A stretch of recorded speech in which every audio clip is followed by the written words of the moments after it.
Good morning everybody and welcome back to another video where today we're taking a look at yet another LEGO Legend of Zelda custom set with today Z0063 with 1012 pieces. Is a large wave 4 set based off Skyward Sword once again.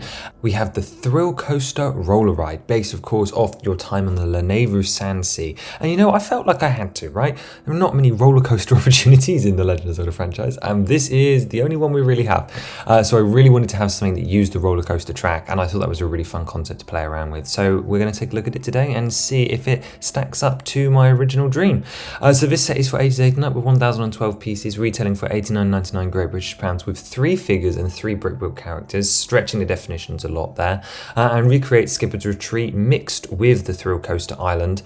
And this will actually have an expansion set that we'll be taking a look at next week, as long as going over the other Skyward Sword sets that we've done, and I'll just leave that image here because obviously this connects to the scene, but I decided to separate it out for today. But I want to show you the actual model and explain the actual roller coaster, so let's quickly read the description and open up our box. Board the Thrill Coaster and race to success in the all-new LEGO Legend of Zelda playset. Search across the desert island to find the hidden treasure and secret scroll. Traverse rock pillars watching out for the swooping phoenix and ride minecarts for daring action. Use the P-hat to gain some height and explore the Skipper's charging station. Many timeshift secrets and traps await, and with the addition of Z092, your play on the lanayru Sand Sea can go even further. Again, hinting at what is to come next week. But for now, we're going to open up our box and find that there are 9 numbered bags, 2 unnumbered bags for the roller coaster track elements, which are usually packaged separately, and 1 large instruction manual, meaning this is a singular build that you cannot split with other people. And if we open that up, we will see that bag 1 is super tiny, taking inspiration from these super tiny Mario builds, and they're usually in their bag 1, and this gives us our Skyward Sword Link, who we've been seeing a lot of lately. We have LD301N Skipper, or just Skipper as he's known in the game, and don't worry, I'll be showing you him next to Scrapper later on.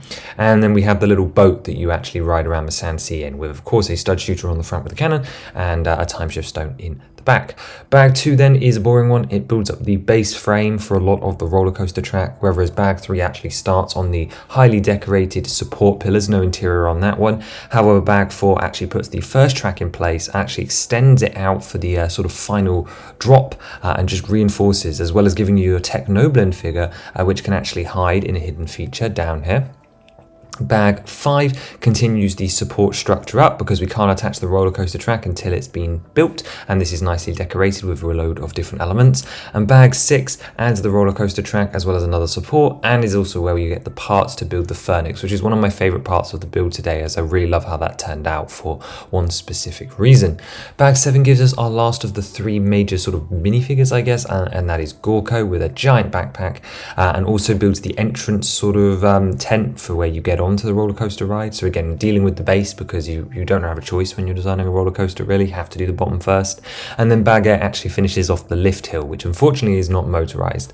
And then bag 9 is what adds the Skipper's Retreat, and you might think, well, that looks like a lot of progress for a singular bag, but a lot of this is using panel pieces and various other structural techniques to build up the height quickly. So that is why that is the case here, and that results in our finished model, which we can now go and take a look at all of the details up close, because there's actually a remarkable amount of play mixed into this one. The model is definitely displayable from sort of 2 major angles. We've got this one here that was featured on the front of the box, this ground floor play functionality behind the entrance station with these various different bits of sand here, which we'll take a closer look up of, and actually a second feature featuring a P-hat, which lets you climb up to Skipper's Retreat the manual way.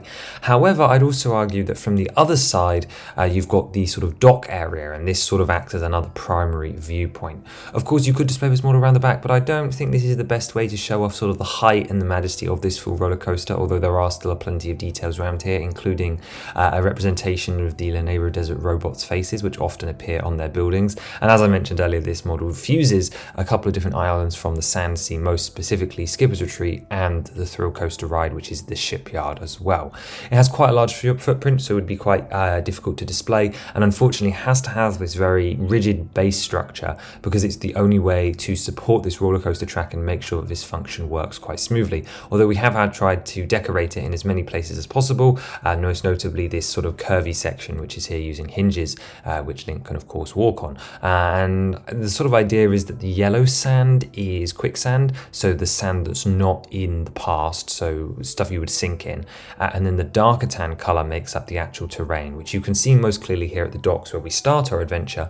The boat pulls up and obviously the time shift crystal is actually making a little section here, an ocean, and then we've got the tan over here at the back to represent the sand sea portion, and then the grey for the lanayru rock, and then the dark tan for like the actual sort of ancient dirt terrain. And here we have Skipper set on this jutting out dock. We've got some crates in behind, and we've already talked a little bit about the boat, taking designs from the minecart that featured in the Ancient Machines accessory pack, or battle pack I should say.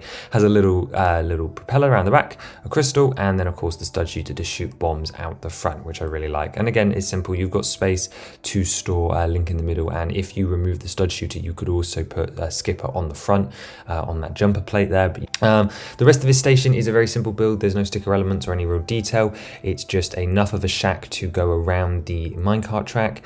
You've got some dead bushes, and here's one of our other buildable figures. We've got 2 scorpions in tan to represent the Araka, which are the tiny enemies, and obviously hint at what's really lurking in the shipyard. If you haven't played Skyward Sword, you'll have to wait until next week to find out, but those of you that have will know. And then just around the back there are actually 2 crates which are just storing some equipment. Now again, with all the crates that we have in the showcase, these could all be changed and they're interchanged with each other. In fact, specifically in this one here, we have the sea chart, which is what you come and find at Skipper's Retreat, and that is represented here using 2 cones that are stuck together with a stamp element. And to be honest, this should probably be in the treasure chest that's included up in Skipper's Retreat as a hidden reward for you to go and get once you brave the thrill coaster. We've also got a hammer in here. Obviously it's a mining setup, so that's whatever. And as I mentioned, there are a couple of ones that aren't attached here, and these could be spread throughout the model. We've got a chest which you could put the scroll in, but you could also loosely attach one of 2 items, as we have the gust bellows here and then the claw shot. Not only are the claw shots slightly less iconic than the hook shot, but also just as important to the Zelda franchise. In particular, I chose to include them here because the model has a lot of height, which makes them super usable to sort of grapple onto things, especially with all these bars on the roller coaster track. So it just adds to a whole level of extra dynamism where you can pose your Link around the different portions of the track as if he's pulling himself up from below, or maybe hanging from beneath to get to a separate thing, and it just swings around. I really love the chain, and I think it allows you to interact with the set in a whole new way. So although I'm not particularly highlighting it, I think it's actually a really crucial part of this set and really adds a lot to the play experience, more so than quite a lot of other things. But if we continue our journey from the train station, you can see here that our track is in gunmetal grey. We have a simple roller coaster track that's not even that's not even been decorated. It's just the brown one, and you can put a figure in here and take it up the lift hill. And as we do, you can see that underneath we've got this big thick beam full of sand, and then these 2 support frames to recreate sort of an industrial look for the support networks. And every support in here is unique. But as we climb the lift hill, I think it's worth taking a look at what's going on beneath it. I've mentioned before this curvy platform area a couple of different times, and this is supposed to simulate the platforms that you run between across various different sand isles, to be honest, in the whole of lanayru. So while it looks visually interesting, I think in my head at least, I imagine that again the tan ones is quicksand, so Link has to run from the train station all the way over to this island with the bombs, where we can have a look around. There's a dead bush, and as I mentioned, these bombs, and then there's a time shift crystal that has sunk beneath some more quicksand. So from this platform he has to roll the bomb or throw the bomb in order to activate that time shift crystal.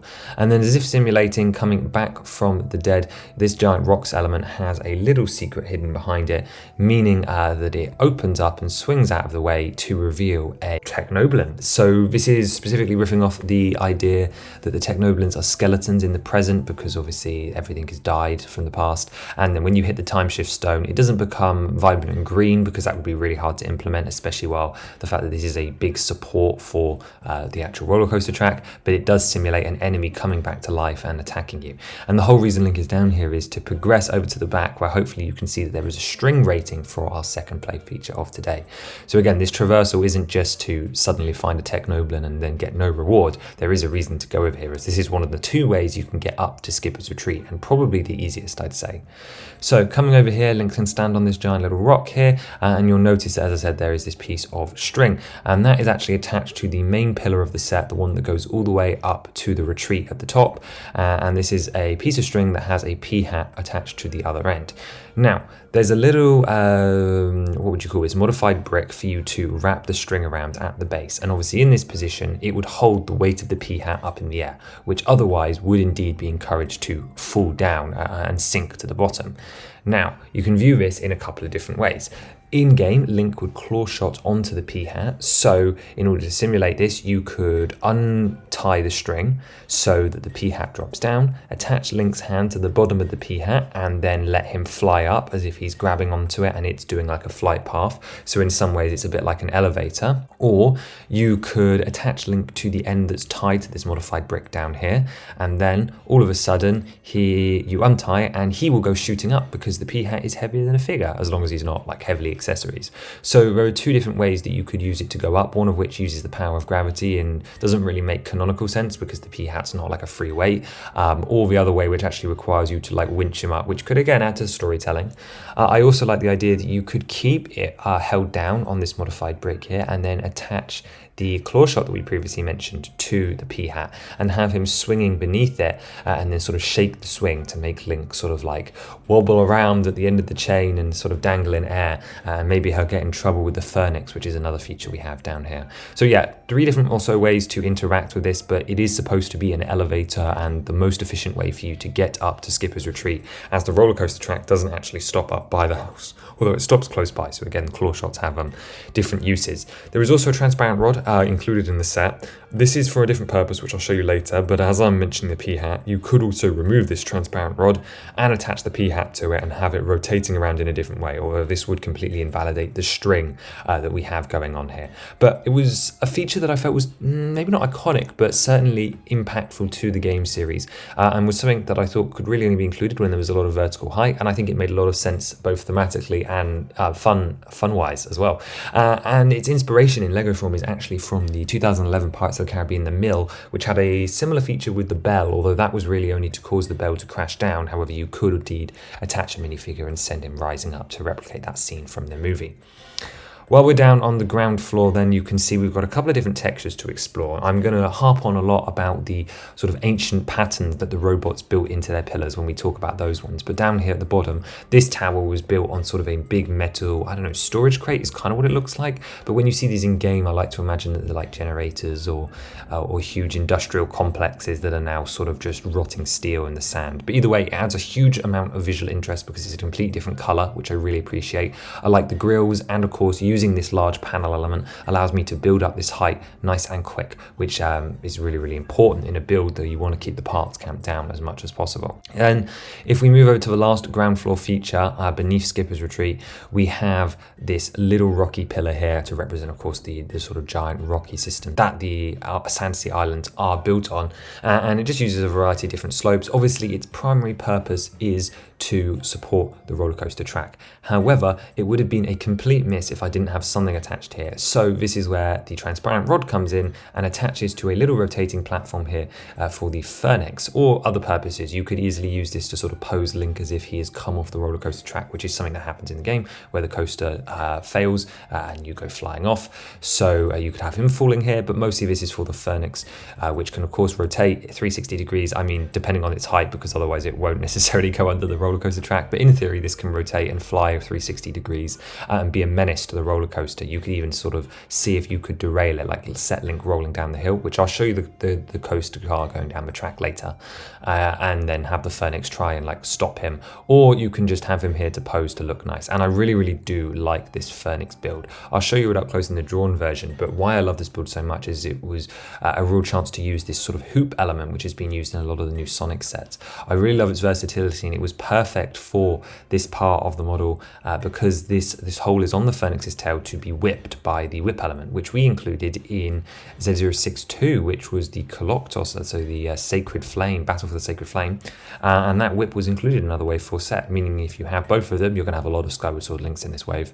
And you could sort of latch on to the tail of this Phoenix and actually bring it down and do damage that way. And he does have some stickered eyes, or printed eyes I should say, and I just really like how it turned out with its 4 wings. It's a really unique beast, so I was pleased to be able to include it, and I think having that rotating thing just makes that pillar less boring and gives it something to do. Let's return to the very top, which is sort of the last section that isn't influenced by the actual roller coaster. And at the top here, this is the Skipper's Retreat building, which obviously, as I've mentioned like 3 times now, isn't actually found on this island. But here it is.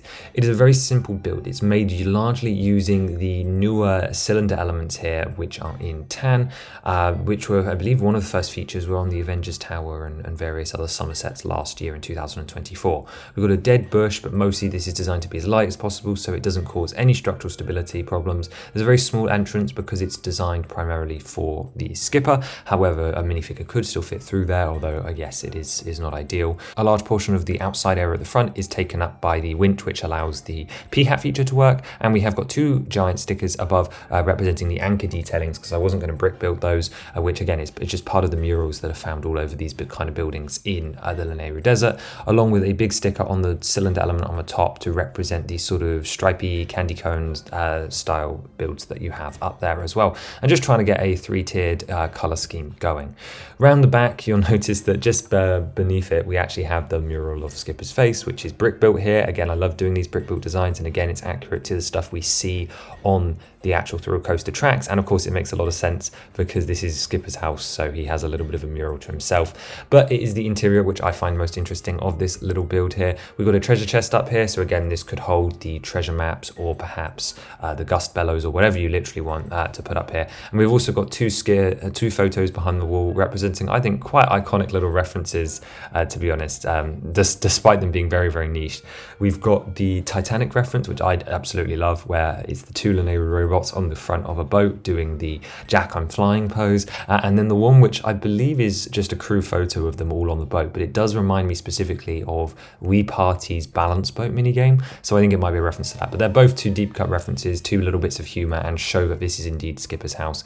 I don't think we'd ever see them in their like realistic form if this was a Lego set, but I believe we would see like a Lego drawn version of Skipper with his crew, because it's just cute and a good use of the wall space. I didn't want to leave the upstairs wasted because this is a conical building, so upstairs we have a little charging setup, which is just referenced here with sort of 2 columns with energy going through them and a jumper spud in the middle, because of course you need somewhere to put the skipper, and yeah, he can just fit up here as if he's being sort of recharged. So I guess this is kind of his bedroom, and then there's nothing up top because there's no studs up there. So now it's time to look at the actual coaster track, and I've gone on and on about how the pillars are sort of differently made, but these sort of big 2, the one holding up Skipper's Retreat and then the big central one, were also special because the coaster track actually passes through both of them, meaning the building techniques had to be super interesting. This made them hollow, this made them sort of have different sort of stacked layers, and actually made it a bit of a challenge to design. But one of the big things I wanted to do was inject a lot of color into these, because while technically it's in the past and all the colors have faded, you've got to imagine that these were bright. So while we're still using sort of pastel and earthy tones, we have been able to replicate some of these circular designs and various geometric patterns, as well as some of the industrial ones with that crate I showed you before. And at the bottom of this one on your screen now, we've got all these grill pieces as well to sort of show maybe some vents or whatever. And these are very firmly attached by about 8 or 10 studs squared at the very base, and then the coaster track supports them as well. Specifically this layer here with the hinges that go around is another reference to bringing in the dots technique, which is what happened when the Lego Dots theme ended. Was Lego was like, hey, we need to bring the dots aesthetic and that idea that you can customize patterns and bring that style of building into sets, and that is yet another example of me doing that here. It's something we've done maybe in 10 different sets by this point, and while this one's not exactly customizable, it is still dots techniquing on the outside, again bringing in that Lego synergy wherever possible. And I also really like the color that it builds. On the bigger tower, this design design does actually feature, but with a couple of different elements, most specifically having some 1x1 rounded square tiles on different jumper plates at an angle, just to create a bit more visual interest. And then as you go up, you've also got these sort of steam pipe whistle chimneys, which remind me of Steamboat Willie, to be honest. But they come off here, and I suppose they are also like the Hogwarts towers from back in the day. And they are here using sand blue cones. You've got Technic bricks with holes in them, not just to connect the three things together, but also to create a bit of visual interest, as if there were rooms inside, or so that smoke could escape. And then they have droid heads underneath, again, just for more visual interest and keeping the shapes. And there's one of these on both towers. This smaller tower here also has sort of like a metal shanty roof. I like to imagine this is made of like metal plates, and it's sloped because obviously there's limited space going on here, but also to add again more visual interest and make it look all rambly and worn down. And I really like how it sort of spirals out, but keeps mixing up the colors, because otherwise there'd be a lot of tan and dark tan. Then the last section is here at the very end of the track, and then we're going to do a run through, is this very thin but again structurally reinforced area where the track ends in a ramp. And the goal with this is, instead of it being a complete loop of track, you launch the cart as if you're simulating one of the jumps, because the advanced thrill coaster course has jumps in it, which is terrifying and a really irritating gameplay function, but it is a lot of fun. So the goal being that the cart races down the hill and then goes flying off the end, which you'll see in a minute. And that's just reinforced here with a support and a dry bush. Originally I wanted to have a lot of like a catch net, like a facade of the actual shipyard, which is the end goal for you to go and find sort of where the sand ship was manufactured. And I was going to include that, but it was too many parts, and it would have to be quite big to work as effectively a football net. And the idea being you could like position it to see if you could score a goal and the cart would land in it. But again, that was just too much for this set's budget. Maybe one day I'll do it as a fun piece. But for now, enough faffing around. Let's actually drive the cart through it. So starting up the bottom, you rise it up the lift hill. Again, this is done manually until you get to the very top. And just as a quality of life feature, we do have a little barrier here. This is just so that you could technically pose a figure here at the top before letting it go. So again, it's just something nice that adds a little bit of extra dynamism, but also opens up more opportunities for play, and doesn't immediately mean things have to go rolling down the hill. But when you lift this out of the way, your cart does indeed start spiraling downwards. It comes round the corner and goes underneath Skipper's Retreat through the first tower by the facade, comes around the corner past the P-hat. So again, you could say have Link on the minecart here and then have him grapple onto the P-hat and then ride the rest of the way to the top. So this was your second way to reach Skipper's Retreat. It continues around a spiral past the part where the Phoenix would get involved, and then the track straightens out and prepares to go through the final dip through the second major tower, which it comes out the other side, goes straight down the hill, hits the bottom, ramps up and flies through the air and crashes off in the distance, which is an epic play feature for your Link minifigure to send him absolutely flying. And yeah, that is essentially the loop. It's a fairly simple loop, but a lot of these cheaper non-complete roller coasters are, when you think back to the pirate one and the space one that we got, and then actually the new sort of roller coaster arcade one that we had this year as well. So I like it as a play loop, and I think it's quite a visually striking and dramatic piece. I also think it's the only opportunity to get a Zelda roller coaster, and yeah, I really like how the model turned out. It's one I'm looking to do in real life. I think we're making on just a couple of part recolors, but we're not far off, which is really exciting. So let's take a look at those figures now before I ramble on for too long. So first up, we have a major protagonist. This is Link from his Skyward Sword. He's using the same design as he's been using for a long time, specifically from Wave 1, but he's appeared it's got to be 2 or 3 times. This would be a third appearance in Wave 4 now. Again, we're using this figure this wave to get the most out of him. Again, I'm using like one figure at a time. Like we had Twilight Princess in Wave 2, we had him in Wave 4, and so on. Just the most recent version of the green tunic Link to use here. And he is here with dual modded arms, dual modded legs, a simple sword, and then a hair combo, looking smiley. As I said, you're going to get a lot of him this wave, but I would expect you to get a lot of Links in a real Lego Zelda line.